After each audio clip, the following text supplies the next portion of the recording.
I'm going to put 6 strips of 2.5-inch wide fabric together to make my binding.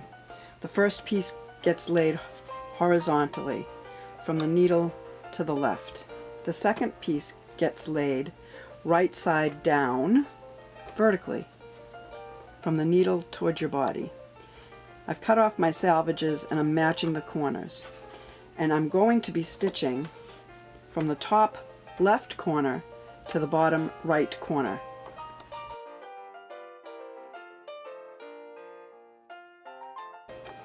I can chain piece these. So I take this strip and I follow it to the other end and I flip it right side up. The next strip gets laid top down vertically.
So I've gotten to the end of the binding. You can see I stopped stitching here. I started stitching in quite a ways from the end of the binding. That's to give myself enough room to work with. What I'm going to do is do another mitered seam. So I'm going to open up the binding and I'm going to fold it in a miter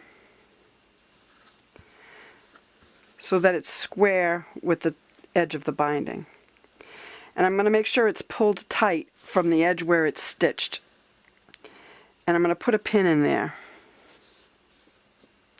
so that I can accurately measure this end of the binding, which I am also going to open out. And I'm going to miter this one down. The other one was mitered up.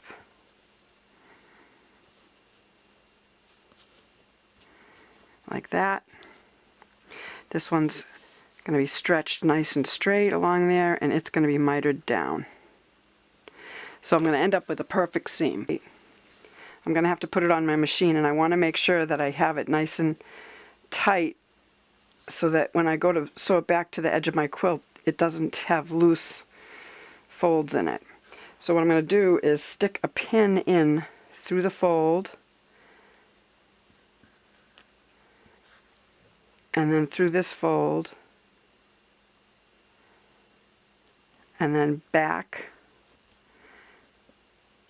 through the first one.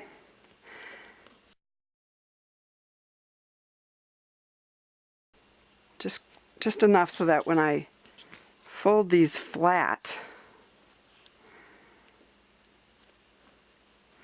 I can see where my diagonal seam's going to go. Alright, so I've moved my pins so they're both going in the same direction. And I've got my binding still attached to my quilt over here.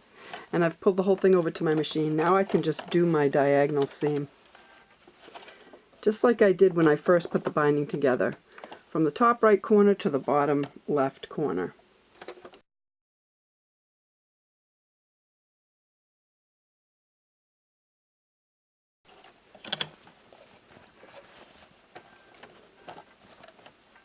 So there it is. There's my diagonal seam. Now all I have to do is cut off the excess binding.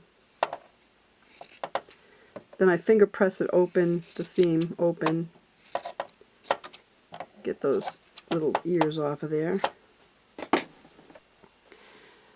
So I've stitched my seam. Now I'm going to finger press the seam open, and then I'm going to fold the binding back down on itself, wrong sides together.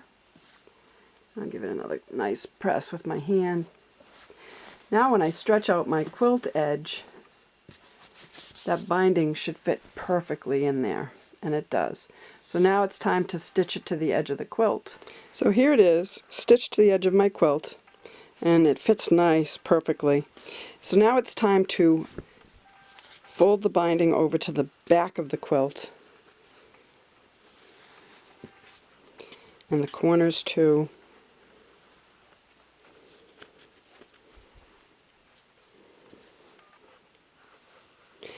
And then it gets stitched down. And I blind stitch that down all the way around. You can use the machine if you want. If you use the machine, make sure that you're uniform all the way around. You should be able to see the stitching line that you had when you put it onto the quilt. So when you're folding it over, you line up that fold right to the edge of the stitching line, and then when you stitch it, you stitch 1/8 of an inch from the fold all the way around, and you'll have an even looking top as well. I prefer to hand stitch it, and so I blind stitch it. When you get to the corners, you're going to stitch it right off the corner, and then when you go to fold that down, it's going to be a perfect miter. And that's how you finish your quilt.